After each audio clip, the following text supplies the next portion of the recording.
Welcome to Grace and Truth with Gale and Johnny Rowlett. We base this entire podcast on John 1:14, where it says Jesus was full of grace and truth. And those two words don't necessarily always go together, so we love that there's tension between those two words and that he was the perfection of both grace and truth. Join us today as we dive deep into his word and revelation and see how he unfolds both grace and truth. Well, hey there, and welcome to another episode. It's been a while. We were out west and realized there wasn't a lot of recording opportunities. While we're in Montana and Wyoming, and we are back, and we're getting right back on the horse, and we're so excited and to share with you episode number 15. And I think we're going to go a different direction. Recently, we've just kind of been going and just thinking through the process of what does it mean to discover God? Like if you were if you had a friend, that's not saved or doesn't know anything about this Christianity or religious system or whatever, how would you actually walk them? Walk them into relationship with them.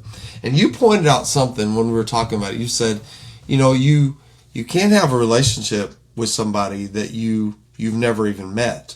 Right. So I think the first step is to meet God. Really, even what is he about? Meeting them though is, what does that even look like? So breaking that down. Like, hello, God. I'm Johnny. But I think that's another thing too, is sometimes when we say different things and bring it into the real world, like if I'm wanting to get to know you, we're bringing it down into a worldly perspective, but this is God we're talking about. Right. So, we were just talking about in Romans 1:20. Actually, read that. Let me just read that to you. It's really powerful. I just love the idea that sometimes we overcomplicate it, but sometimes we oversimplify it too. So just trying to find that balance of and making it make sense, because sometimes when you've had God in your life, for any length of time, sometimes you take things for granted. So breaking it down to making it so people can understand it. Sometimes when people say, oh, you're a Christian, or oh, you're this belief or that belief, they make it sound like you worship this God that they can't access. Right. Or that because they don't know, then they just don't want to. And then we come up with these little Christianese terms like, well, you just need to meet God. You just and like you said, then it becomes like this, you oversimplified it.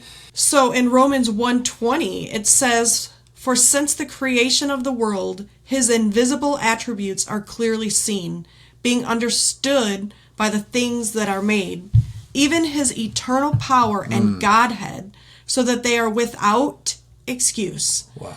Because although they knew God, they did not glorify him as God, nor were thankful, but became futile in their thoughts, and their foolish hearts were darkened. Professing to be wise, they became fools and changed the glory of the incorruptible God into an image made like corruptible man, and birds and four-footed animals and creepy things." And I think that's a lot of the times what people struggle with, is they take this incorruptible God and try to bring it down into our finite minds and how we can understand him. And sometimes we just cannot. Right. And that otherwise he wouldn't be God if we could. So I think having so good. Being able to understand that really helps in the journey also, because so many times as humans we want to figure everything out. We want answers to everything, and sometimes most of the time when it comes to God, he doesn't understand, or we don't understand his his precepts and we don't understand who he is or what he's doing, but yet we're trying to, and we need to understand that we just can't. Right. I think my buddy, you've heard the term embrace the suck, embrace the, that's the kind of the world's idea of, you got to embrace the hard things, embrace the tough things. Well, he came up with embrace the mystery. Paul says this is a great mystery. And I think so many times Christians are some of the worst of this, is they try to intellectually make everything make sense. Well, it doesn't. I mean, Right. he's so big. And do you really want to serve a God that you can figure out? His name is Bob, and he lives down the street in a mobile home down by the river. One of the things that the beginning of that verse says, that so I think this is where our first step is. Our first step is to understand that he's infinite, and then understand that he's big. But he does have a desire to be discovered. And part of his showing off, if you will, or proof that he wants to be discovered, is that he created heavens and the earth. In other words, all you have to do, what that word is saying in the beginning is, there's no excuse.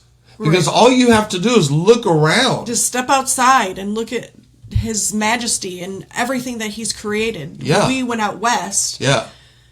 So we're in the east right now, we're considered Midwest, but Yeah. whatever that means. But we're north.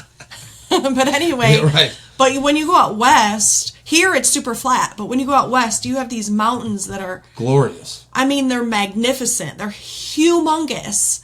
And so to look at that, and you just think of all of the awe and wonder of God, and just him creating that mountain, or these trees, or these animals. We just went to Yellowstone and we saw a bear, and we saw elk, and we saw deer and a coyote, and then we went to Wyoming and we saw a moose. And to me, that's awe-inspiring. Yeah. That God created such things that we can enjoy. Yeah. So here is this huge God that created things like that for us to enjoy. And I think that's just so powerful, just to see this is what he's done. And if you think about it, the theory, the scientific hypothesis, and that's what it is, of the Big Bang theory, that's why it's called that, is that it's man's attempt to try to understand the vastness of God. Surely, my mind can't get around all of what I'm seeing with my eyes, and so man is going to sit there and intellectually try to define it and come up with a theory of evolution, when really that's the whole point, is that it's too big. He's too big.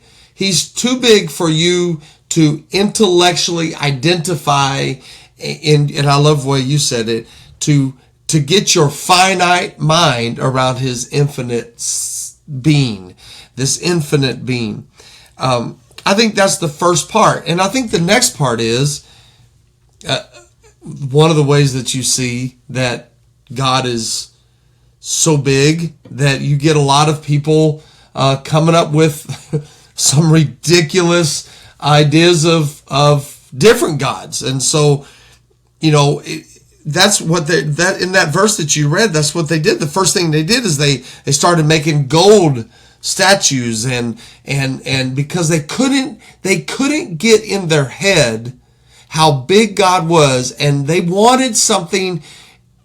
If we take out the anger of how could these people be so dumb, they build a gold statue and worship it. Well, if you give a little grace to them, as well as kind of say, we don't know what God looks like, and we know he's real. We can look around, we can see the billions and billions of stars in the sky and know that he's real. But what does he look like? And because we can't define what he looks like in our infinite minds, Let's just throw something together and worship. And I believe that most religions, worldwide religions, that's what they do, is they come up with an intellectual theory and say, well, this makes sense. This doesn't make sense. I think that's the problem, is his vastness, his infiniteness doesn't make sense to your finite mind. So we start building golden cows and different religions and different gods, and the God of the rocks and the God of the sea and the God of, and it's all trying to put a man's perspective on how big and amazing God is. And I think that's what people need to understand, is also this is a journey from start to finish. It's a journey, and discovering who God is, growing a relationship with who he is, growing a relationship with him. And what does that look like? How do you grow a relationship with him? Okay, first you need to get to know him. Just like, even in this world, how do you grow a relationship with anyone, with your spouse, with your friend, or whatever? You get to know them. You spend time with them. That's good. But the first thing is you will need to allow them to come inside of your world. Yeah. And so even with this, you need to accept Christ as your Lord and Savior. Right. That's the first step. And then even in John 3:3, it says, unless a man be born again, he cannot see the kingdom of God. Okay, so what does that mean to be born again? Even in that scripture, if you read on, and Nicodemus is saying, Jesus is talking to Nicodemus at that time, and Nicodemus is trying to understand, well, what does that mean? Does it mean that I need to go back into my mother's womb and be reborn that way? No. He goes, I'm too old for that. My mother's passed away. So that's not what that means. Yeah. What's of flesh and blood isn't flesh and blood, and what's of the spirit is of the spirit. And so that's what we need to understand, is this is a spiritual That's good. dedication, is that we need to invite Christ into our lives and have him rule and reign in a spiritual aspect. And then he reveals the Father. Right. So let me read this to you. This is from the word of Christ himself. He said, What verses, this is John chapter 17, verse 25. John chapter 17, verse 25. It says, O righteous Father, the world has not known you, but I have known you, and these have known you, that you sent me. And I have declared to them your name, and will declare it, that the love with which you loved me may be in them, and I in them. So if this is Jesus himself, the Son of the living God, sent here. So if you break it down to this basic thought, is that God desired a relationship with humans, with man. That's why God created the world. He wanted his breath, his spirit in a man, so that they could commune and have relationship and talk with each other and walk with each other and just have this beautiful relationship. And so man kind of, first off, about as men will do, blew it and introduced sin and chose not to. They in essence chose their own path. Well, God is not not gonna make everybody. He gives the people this thing called choice, free will. And so what he does is he I'm going fast forward, but he sends his son. He sends his son to say, you know what I need you to do? I need you to go down there and wrap yourself up in humanity and go be them, so that you can show them how to find me, and that you can help them to put their hand back in my hand where they belong, and give them a path to have access back to me, the Father. And so Jesus comes here and he says, it's so powerful of a verse that he says, they don't even know you. They've never known you. If you just process that, the people at the time, there were these religious people at the time called the Pharisees, and they were super religious and they knew all the scriptures and they knew all of and according to their faith, according to their religion, they knew him better than anybody on the face of the planet had ever known him, because they had really narrowed down and gotten down to figuring out law and figuring out all that. And Jesus walks in and says, that ain't it. That's not how you discover God. That's not how you have a relationship with God. It's not about rules. It's not about law. It's about relationship. And I'm here to elevate your mind and elevate your life from looking at all the things that you've got to do to reach and be holy. And I'm here to eradicate that, fulfill that. And I want to take your hand. And I want to put your hand back in the Father's hand so that you can actually know him. Because this whole thing that you're doing, this religiosity that you're doing, this ain't it. And that's the beautiful part about knowing God. And then he says, like Gale was just saying, he says to Nicodemus, who was one of the highest level Pharisees on the earth at the time. What does it mean to be born again? Being born again. Being made alive on the inside, a new nature, a new heart, a new mindset, all just everything that we're used to doing is being made new. That's just good. Like when you're trying to overcome an addiction or a thought pattern or whatever, is that you have to renew that process and make new pathways. Yeah, new pathways. That's good. I mean, literally, if you just process the idea that what Jesus does is what being born again means that he offers to you is that you are a brand new creation. This is the hard part of this. If you don't have Christ, if you don't have Jesus, then you cannot know the Father. If you don't know the Son, then you can't know the Father. The way to know and discover God can only be done through Jesus. And what Jesus then offers you is that the old man that you were before Jesus, it can die. That person can be, the way he says it is be made brand new. The old has passed away, and behold, all things have become new.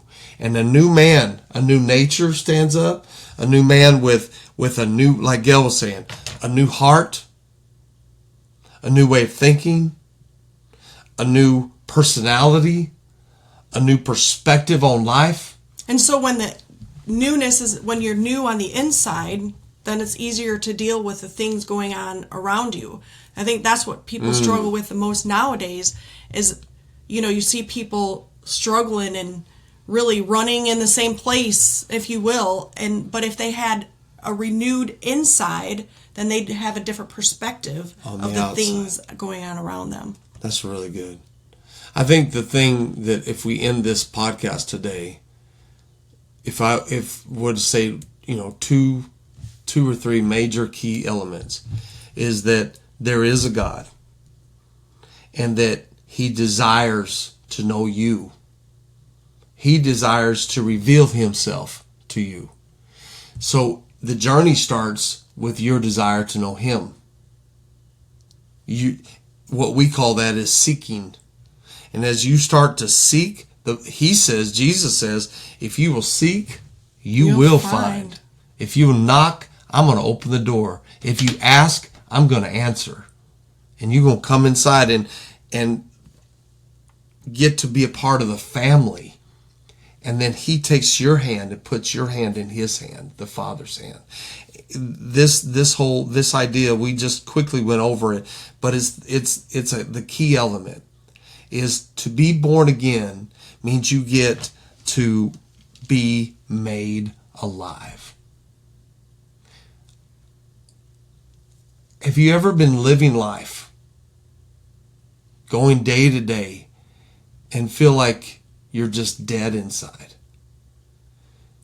That's because most people live their life trying to fill up this dead area with things and trying to get more money and more cars and more, that's what leads to drug abuse and alcohol abuse, and always trying to fill this void.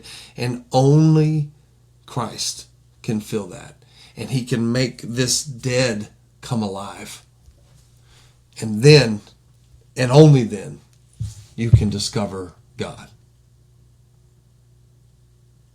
That's right. Hey, thanks so much for joining us today. Please come back again next week and join us for another podcast of Grace and Truth with Gale and Johnny Rowlett. Be blessed now. Bye-bye.